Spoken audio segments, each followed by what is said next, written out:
software arsitektur, microservice, dan monolitik arsitektur. Kita lihat sedikit pengertian dari microservice. Microservice adalah satu framework arsitektur yang dipakai sebagai model dalam pembuatan aplikasi, terutama cloud yang modern. Dalam microservice, setiap aplikasi dibangun sebagai kumpulan service dan setiap layanan berjalan dengan prosesnya sendiri. Nah, masing-masing dari aplikasi tersebut saling berkomunikasi melalui API atau Application Programming Interface. Nah, sedangkan monolitik, cara pembuatan sistem yang menempatkan semua fungsi dan fitur satu aplikasi yang tunggal yang besar. Aplikasi ini biasanya ditulis dalam suatu bahasa pemrograman, dijalankan dalam satu server dan diakses melalui suatu endpoint. Arsitektur monolitik merupakan cara yang paling mudah dan cepat membuat sistem karena semua komponen berada dalam satu tempat. Ini model arsitektur monolitik, ada W, ada business logic, ada data access. Nah, sedangkan kalau kita lihat dari bentuk ininya, ada monolithic server, ini router, ini fitur A, fitur B, fitur C, ini database, ini browser, mobile device, request. Ini bentuk dari monolithic server. Selanjutnya yang tadi monolithic arsitekturnya, user interface, ada business layer, data interface, dan baru database-nya. Kemudian selanjutnya monolithic arsitektur, dari monolithic arsitektur di klien, kemudian baru aplikasi, kemudian database. Kalau di monolithic kalau microservice di klien API, ada microservice, baru di database. Nah, di dalam sini komponennya ada business logic, data interface tadi kita bahas. Nah, arsitektur monolitik ini kelebihannya lebih mudah di debug dan di maintain karena semua komponen tersedia dalam satu aplikasi. Nah, selain itu arsitektur juga lebih mudah untuk di deploy karena hanya satu aplikasi yang perlu diperhatikan. Namun arsitektur ini juga memiliki beberapa kekurangan. Nah, kekurangan dari arsitektur monolitik adalah lebih sulit untuk di scaling secara parsial. Jika salah satu bagian dari aplikasi mengalami masalah, maka seluruh aplikasi akan terpengaruh. Nah, selain itu arsitektur ini juga cenderung membuat aplikasi yang menjadi kompleks dan sulit dikembangkan lebih lanjut. Nah, arsitektur monolitik juga tidak fleksibel terhadap perubahan bisnis maupun teknologi karena diharuskan mengubah semua atau sebagian besar aplikasi yang sudah diimplementasikan. Nah, untuk mengembangkan aplikasi dengan arsitektur monolitik biasanya menggunakan teknologi web tradisional seperti Node.js, PHP, Python, dan Net. Setiap komponen aplikasi tulis dalam bahasa pemrograman yang sama dan menggunakan framework yang sesuai dengan untuk mengelola database, menangani permintaan HTTP, dan menyajikan tampilannya. Nah, proses deployment arsitektur monolitik hanya membutuhkan setidaknya satu server dan satu kontainer. Saat aplikasi siap di-deploy, maka pengembang dapat menggunakan berbagai metode untuk mendeploy aplikasi seperti menggunakan Virtual Private Server atau VPS atau platform seperti Heroku atau AWS Elastic Beanstalk. Nah, ini yang tadi di mana servernya, middleware, router, access control, fitur ABC, business logic, data layer, berbagai database. Nah, sedangkan microservice, arsitektur microservice adalah model arsitektur aplikasi yang memisahkan aplikasi menjadi beberapa komponen yang independen yang dapat dideploy dan diubah tanpa mempengaruhi komponen lainnya. Nah, dalam arsitektur ini setiap komponen aplikasi atau microservice diimplementasikan sebagai aplikasi yang berdiri sendiri dan dapat dikembangkan atau dideploy dan diubah secara independen. Nah, microservice merupakan arsitektur dalam pembangunan aplikasi cloud yang modern. Arsitektur microservice bersifat terdistribusi sehingga perubahan pada program dilakukan oleh satu tim developer tidak mengganggu keseluruhan aplikasi. Manfaat utama dalam penggunaan microservice adalah agar tim developer mampu mengembangkan aplikasi secara cepat dengan membuat komponen-komponen dari aplikasi berjalan secara independen sehingga dapat memenuhi kebutuhan bisnis terus-menerus berubah.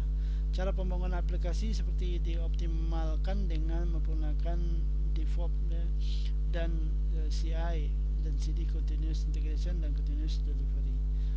Nah, prinsip dari microservice ini ada bisnis domainnya apa, kemudian automation, abstraction, decentralization, independent deployment, consumer first, failure isolation, dan observable. Kemudian dilanjutkan prinsip dari microservice tadi ada deploy, ada isolate failure, highly observable, model around business domain, ada culture of automation, head implementation, decentralized, all of sync. Nah, dalam arsitektur monolitik ya, ada yang membedakan arsitektur microservice dengan pendekatan lebih tradisional seperti monolitik arsitektur. Adalah sebagai framework memecah aplikasi menjadi fungsi inti tadi ya, sehingga dapat dibangun jalankan secara independen ya, berarti service tersebut berfungsi tanpa berdampak negatif pada fungsi lainnya. Nah, framework ini membantu sisi teknologi dari DevOps ya dalam melaksanakan continuous integration continuous ya, menjadi lebih efisien. Nah, ini gambaran dari microservice arsitekturnya. Tadi ada microservice baru ke database. Ya, kalau lebih rinci lagi, di sini service A ada out middleware, router, feature A, service B, out middleware, router, service C gitu juga ke database masing-masing. DB data. Kemudian untuk memahami keunggulan microservice arsitektur yang terkini, sehingga penting untuk memahami dari mana semuanya dimulai awal. Si aplikasi yang berada satu server terdiri dari 3 lapisan. Pertama itu presentasi, user interface, aplikasi logika bisnis, database, data access layer. Nah, layer-layer dibuat dalam satu stack yang sering terkait dan terletak di satu server monolitik di data center. Pola ini umumnya ada siap industri vertikal dan dalam arsitektur teknologi secara umum. Aplikasi adalah kumpulan modul programming kode yang melayani fungsi tertentu, misalnya database sebagai jenis logika bisnis, kode rendering, grafik, atau logging. Nah, dalam monolitik arsitektur ini user berinteraksi dengan layar presentasi yang berbicara dengan layar logika bisnis, kemudian dengan layar database, informasi data dicari, kemudian melakukan perjalanan kembali ke layar tersebut yang mencapai penggunaan di layar atasnya. Nah, meskipun ada cara yang efisien dalam menjalankan aplikasi hal ini, menciptakan titik kegagalan dapat menyebabkan sistem down. Lama-kelamaan terjadi kegagalan pada perangkat atau bug code. Sayangnya self-healing yang tidak ada dalam sistem. Jika ada bagian sistem yang rusak, maka perlu dilakukan perbaikan dengan campur tangan manusia dalam bentuk perbaikan perangkat keras atau perangkat lunak.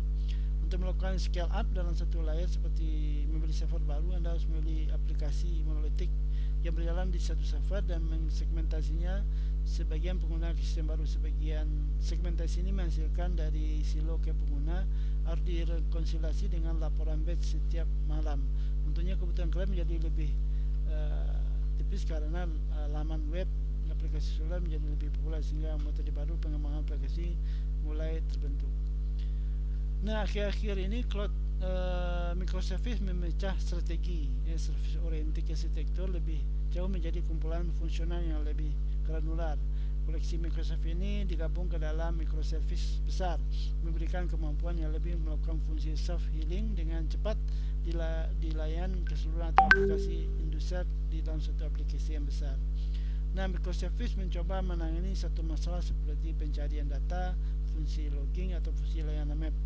Pendekatan ini meningkatkan fleksibilitas, misalnya memperbarui program satu fungsi tanpa harus melakukan reinstalasi atau bahkan mendeploy ulang ke arsitektur microservice lainnya. Titik kegagalan menjadi independen dan terisolasi satu sama lainnya, sehingga menciptakan arsitektur aplikasi yang lebih stabil dari keseluruhan.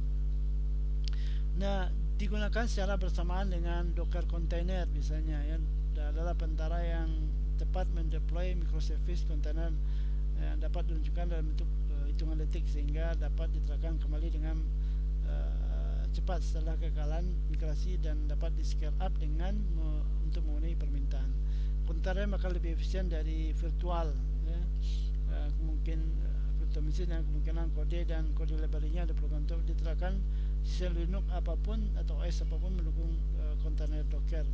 Nah, karena kontainer adalah bawaan lindung, perangkat keras komoditas dapat diterapkan sebagai microservice di data center, private cloud atau multi cloud hybrid.